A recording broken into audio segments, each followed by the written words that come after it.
Village food চ্যানেলে আপনাদের সকলকে আরো একবার স্বাগত। আশা করি আপনারা সকলে ভালোই আছেন আর সুস্থ আছেন। আজকে আমি আবার আপনাদের সামনে চলে এসেছি একটা চটজলদি রেসিপি নিয়ে। আর সেই রেসিপিটার নাম হচ্ছে চিলি সয়া। তো চিলি সয়া কিংবা অনেকে সয়া চিলিও বলে থাকে। তো এই রেসিপিটা খুবই সহজে হয়ে যায় আর একদমই কম উপকরণ দিয়ে হয়ে যায়। তো বন্ধুরা, আমার ভিডিওটিকে পুরো দেখবেন, ভালো লাগলে লাইক করবেন আর আপনাদের বন্ধুদের সঙ্গে কিংবা প্রিয়জনদের সঙ্গে শেয়ারও করতে পারেন। আর আমার চ্যানেলটিকে এখনো না সাবস্ক্রাইব করে থাকলে ঝটপট আমার চ্যানেলটিকে সাবস্ক্রাইব করে নিন এইরকম চটজলদি রেসিপিগুলো পাওয়ার জন্য। আর এই চিলি সয়া করার জন্য আমি যেগুলো নিয়েছি, এখানে সয়াবিন নিয়েছি 1.5 প্যাকেট, সাদা তেল, নুন, একটু চিনি, গরম মশলার গুঁড়ো, একটু গোলমরিচ, একটা ডিম, একটু কাশ্মীরি লঙ্কার গুঁড়ো, একটু রসুন বাটা, একটু কাঁচা লঙ্কা বাটা, এখানে এটা হচ্ছে চিলি সস, একটু ময়দা, tomato sauce, cornflour, soya sauce আর ক্যাপসিকামকে এরকম ছোটো ছোটো টুকরো করে কেটে নিয়েছি। আর নিয়েছি পেঁয়াজটাও এরকম চৌকো চৌকো করে কেটে নিয়েছি। এগুলো দিয়েই আজকের এই রান্নাটা হয়ে যাবে। তো এখন আমি উনুনটা ধরিয়ে নিচ্ছি।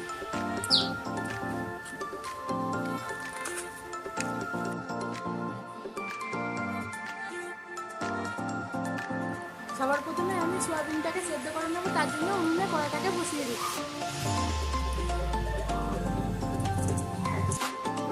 কড়া বসিয়ে দিয়েছি, এখন কড়াইয়ে জল দিয়ে দিচ্ছি। জলটা একটু গরম হলে সয়াবিনগুলো দিয়ে দেবো জলের মধ্যে। জলটা ফুটে গেছে, এখন জলের মধ্যে সয়াবিনগুলোকে দিয়ে দিচ্ছি।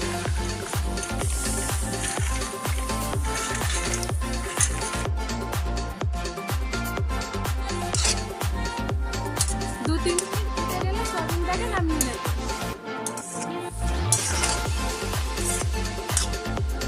সয়াবিনগুলো সেদ্ধ হয়ে গেছে, এখন নামিয়ে নিচ্ছি।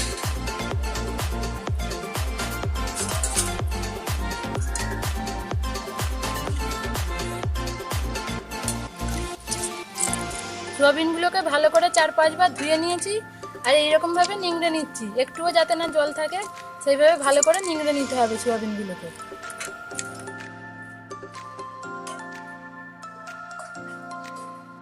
সয়াবিনগুলোকে ভালো করে নিংড়ে নিয়েছি, এখন এর মধ্যে একে একে সবকিছু দিয়ে মাখিয়ে নেব সয়াবিনগুলোকে। একটা ডিম দিচ্ছি,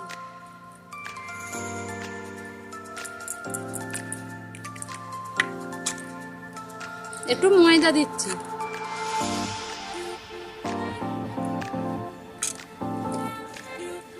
পরিমাণ মতো নুন দিচ্ছি। নুনটা আপনারা আপনাদের স্বাদ অনুযায়ী দেবেন।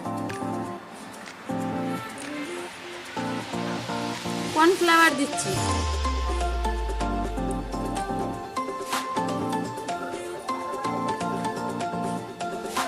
গোলমরিচের গুঁড়ো দিচ্ছি, একটু সয়া সস দিচ্ছি,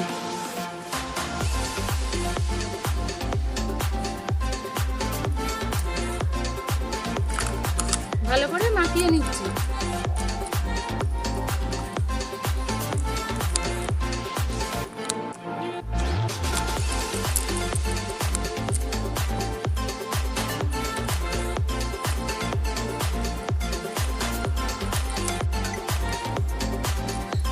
একটু কাশ্মীরি লঙ্কার গুঁড়ো দিচ্ছি,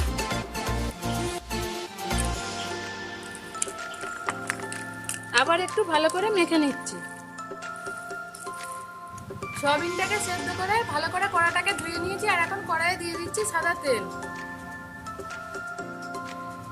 তেল গরম হয়ে গেছে, এখন ম্যারিনেট করা সয়াবিনগুলোকে তেলের মধ্যে দিয়ে দিচ্ছি।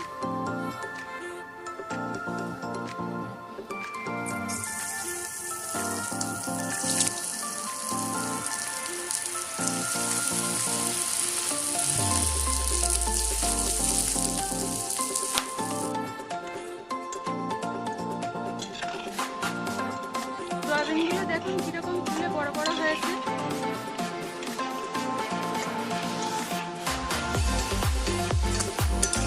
সয়াবিনগুলো ভাজা হয়ে গেছে, তুলে নিচ্ছি।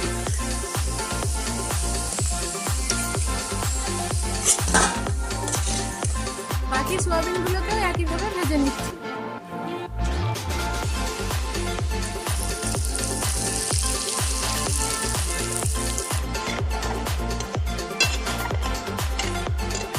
এই সয়াবিনগুলো ভাজা হয়ে গেছে, তুলে নিচ্ছি।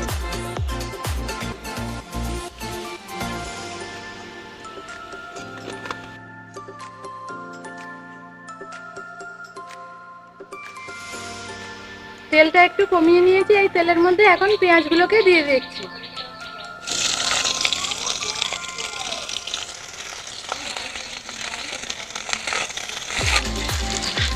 পেঁয়াজগুলো একটু ভাজা ভাজা হয়ে গেছে, এখন ক্যাপসিকামের কুচি দিচ্ছি।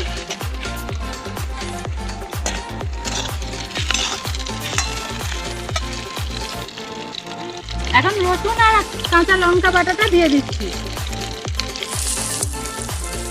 এগুলো একটু ভাজা ভাজা হয়ে গেছে, এখন এর মধ্যে টমেটো সস দিচ্ছি।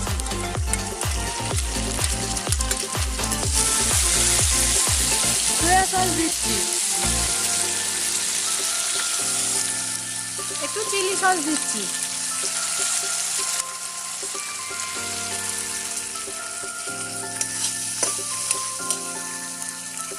কাশ্মীরি লঙ্কার গুঁড়ো দিচ্ছি, গোলমরিচের গুঁড়ো দিচ্ছি,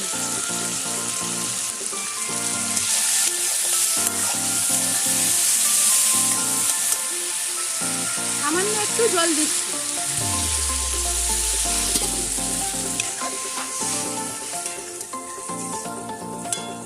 ভেজে রাখা সোয়াবিন গুলো দিয়ে দিচ্ছি।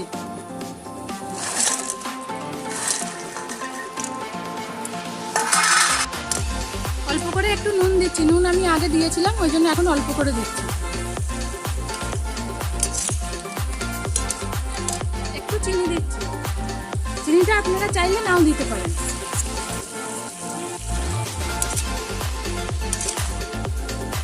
গরম মশলার গুঁড়ো দিচ্ছি,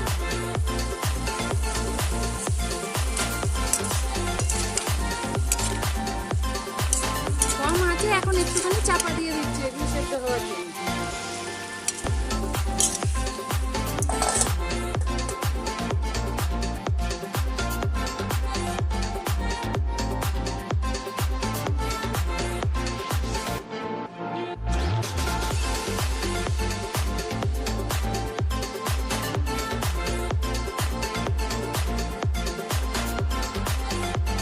এখন চাপাটা খুলে নিচ্ছি।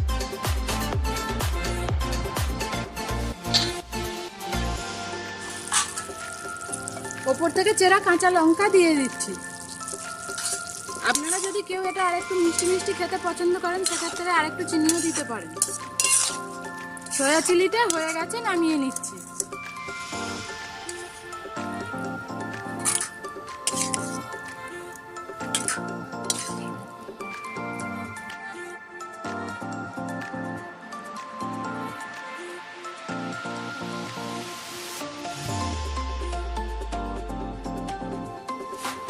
বন্ধুরা, আপনারা তো দেখতেই পেলেন কত সহজে এই সয়া চিলিটা হয়ে গেল।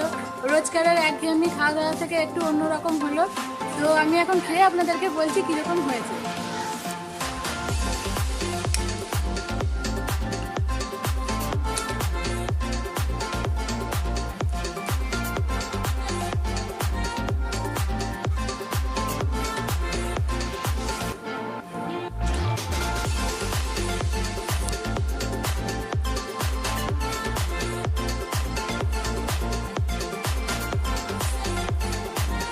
এই সোয়া চিলিটা খেতে খুবই সুস্বাদু হয়েছে।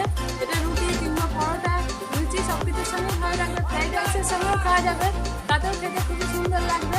তো আপনারাও এইভাবে বাড়িতে বানাবেন, আর বানিয়ে প্লিজ কমেন্ট করে জানাবেন, কমেন্ট করতে ভুলবেন না। আর আপনাদের বন্ধুদের সঙ্গে প্রচুর পরিমাণে শেয়ার করবেন। আর ভিডিওটি যদি একটু ভালো লাগে প্লিজ লাইক করবেন।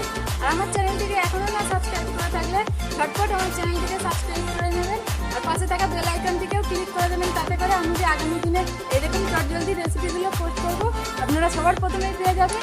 আর বন্ধুরা, আমার চ্যানেল সুপার কিচেনের ভিলেজ ফুড আপনারা ইনস্টাগ্রাম এবং ফেসবুকেও ফলো করতে পারেন, সেখানেও সুপার কিচেনের ভিলেজ ফুড লিখে সার্চ করলেই পেয়ে যাবেন।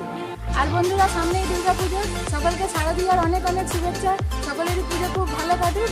তো আজকের মতো আমি ভিডিওটা এখানেই শেষ করছি। আপনারা সকলেই ভালো থাকবেন, সুস্থ থাকবেন আর সাবধানে থাকবেন। আপনাদের সঙ্গে আবারও দেখা হচ্ছে পরবর্তী ভিডিও।